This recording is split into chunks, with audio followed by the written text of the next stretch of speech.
65%. That's how many Americans, even now, after all these decades of declassified documents and official reports, still don't buy the government's story about President John F. Kennedy's assassination. 65%. We're not talking about some fringe group here.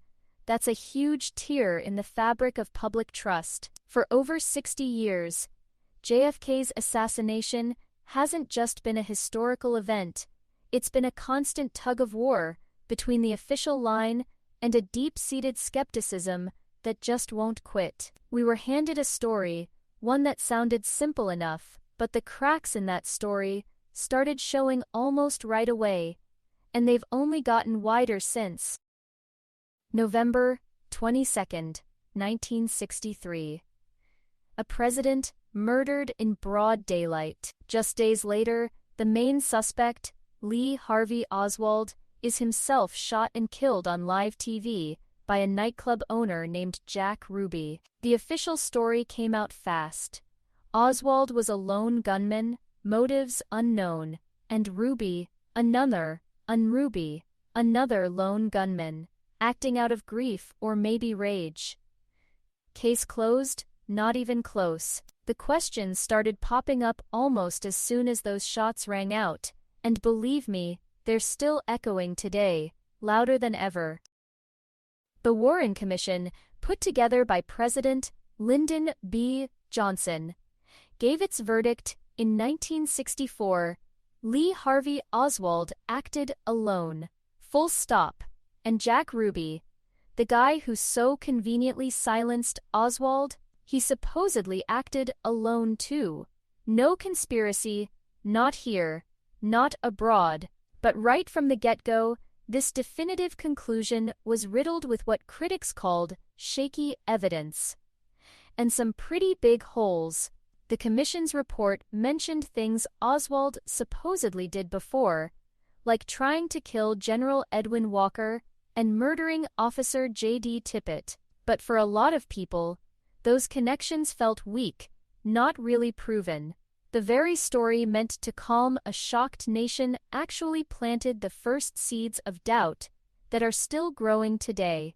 It later came out that multiple agencies, the Department of Justice, the FBI, the CIA, had all dropped the ball, failing to share information or investigate properly. This wasn't just a tragedy. For many, it felt like the start of a massive betrayal.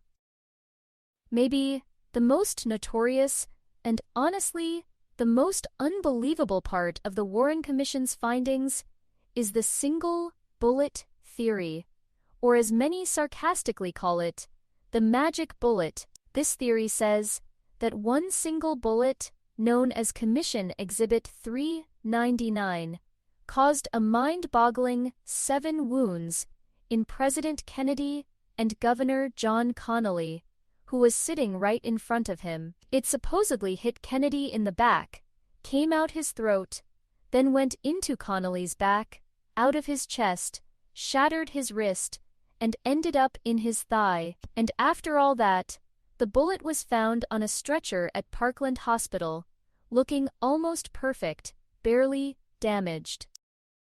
Just picture that.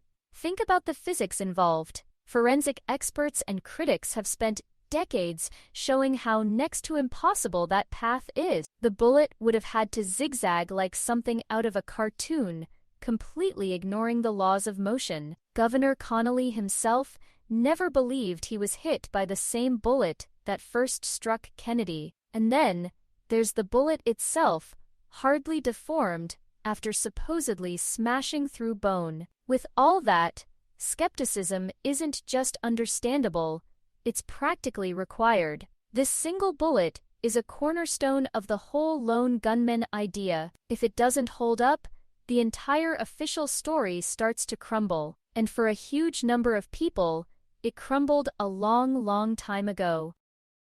Beyond the physical evidence, or the lack of it, you've got the witnesses. So many people reported seeing or hearing things that just didn't line up with the official story of a lone shooter firing from the Texas School Book Depository. Eyewitnesses talked about shots coming from the grassy knoll, that little hill to the front and right of the president's car. Some even said they saw puffs of smoke over there. Acoustic evidence, the sound evidence gathered by the House Select Committee on Assassinations back in 1979, even led them to say there was a high probability that two gunmen fired at President John F. Kennedy, pointing to a second shooter on that grassy knoll.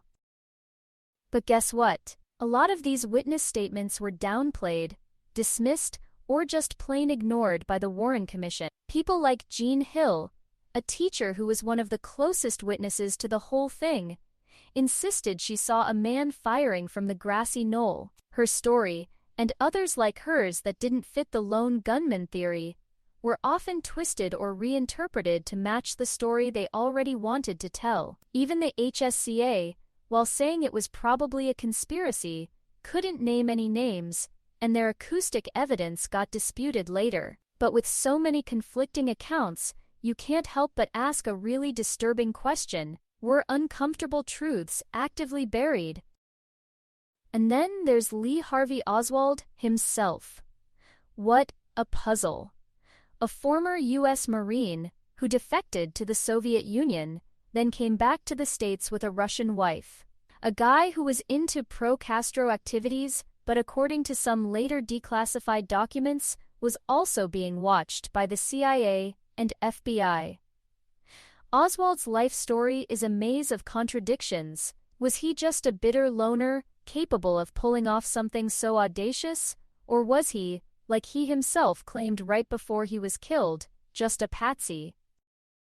Recently released documents confirm Oswald visited the Soviet and Cuban embassies in Mexico City just weeks before the assassination. Apparently, the CIA was all over Mexico City with surveillance at the time, and there's even talk that Oswald openly discussed killing Kennedy there. Yet, the Warren Commission wasn't told the full story about what the CIA was up to or how much they knew about Oswald. Some papers even suggest the Soviets thought Oswald was unstable and a terrible shot, which makes the idea of him as a lone, skilled assassin even harder to swallow. His quick murder by Jack Ruby, a man with known connections to organized crime, just made people even more suspicious that Oswald wasn't supposed to get a chance to tell his side. The mafia, who felt double-crossed by the Kennedy administration's war on organized crime, definitely had a reason.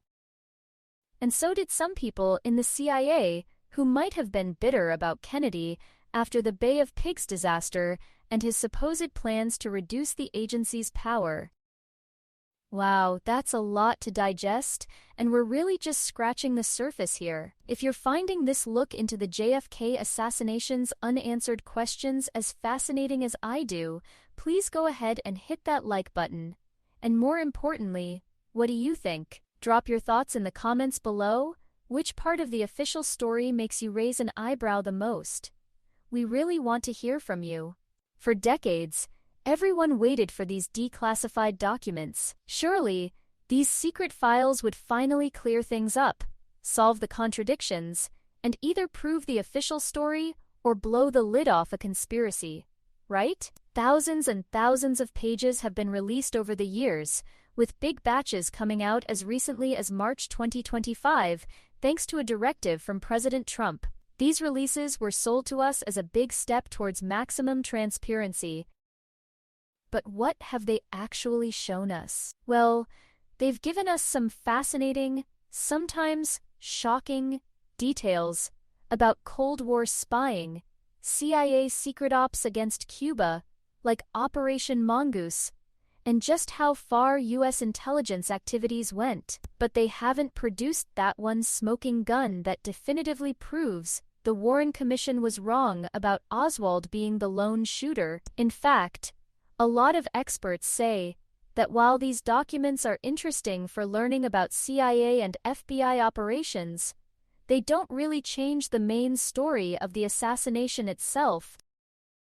What these documents do show, though, is just how much secrecy there was, the worries inside the agencies, the fact that Oswald was being watched, and maybe most revealingly, how many files stayed heavily blacked out or hidden for so long. One file that was recently unredacted even had an explosive claim from a CIA intelligence source, Gary Underhill, made right after Kennedy's death. He said, "A small clique within the CIA was responsible for the assassination, calling them a corrupt element, every bit as ruthless, mystery and more efficient as the mafia." Now, claims like that aren't official proof the CIA was involved, but the fact they were hidden away for so long, that just breeds more mistrust. For many, these ongoing redactions and the decades of delay in releasing information have become evidence themselves, not necessarily of who killed Kennedy, but of a system that was determined to control the story,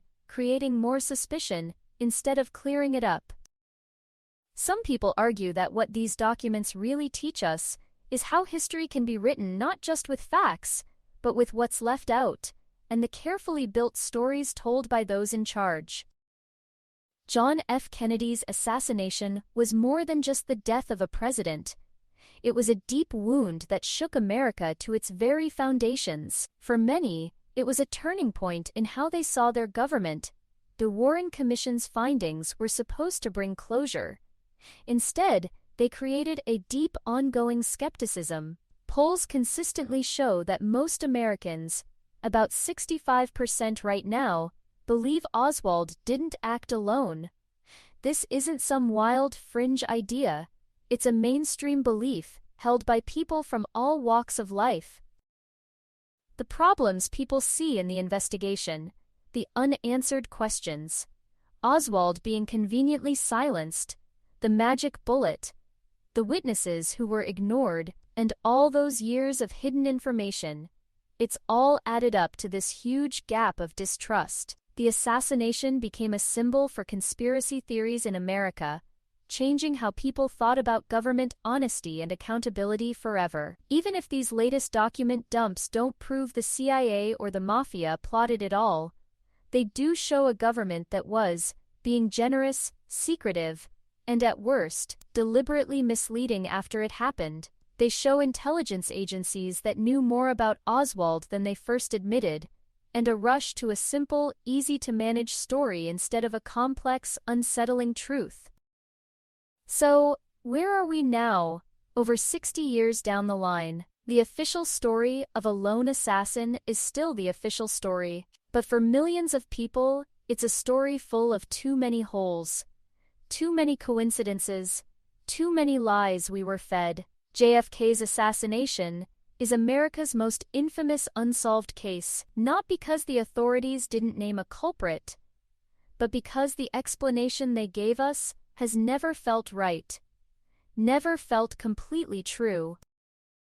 The declassified documents might not have uncovered some shadowy group pulling the strings, but they have given us a clearer look at a government that operated under layers of secrecy, and maybe a government that let its people down by not giving a full, believable account of their president's murder. The hunt for truth goes on, driven by the belief that the American people deserve more than just an official story. They deserve answers that don't make them feel like they have to check their common sense at the door. The legacy of November 22, 1963, isn't just the loss of a leader, it's the lasting damage to our faith in the very institutions that are supposed to serve and protect us, and that, when you think about it, might be the biggest lie of all, the idea that trust once so completely broken can be easily fixed without a real, honest reckoning. What do you think really happened that day in Dallas? Has anything you've heard today shifted your views, or just made your doubts even stronger? Tell us in the comments below. This conversation is definitely not over. If you want to see more explorations of historical mysteries and the stories that shape how we see the world, make sure you subscribe to this channel and ring that notification bell. Share this video to keep the discussion going, because asking questions is always the first step to finding understanding. Thanks for watching.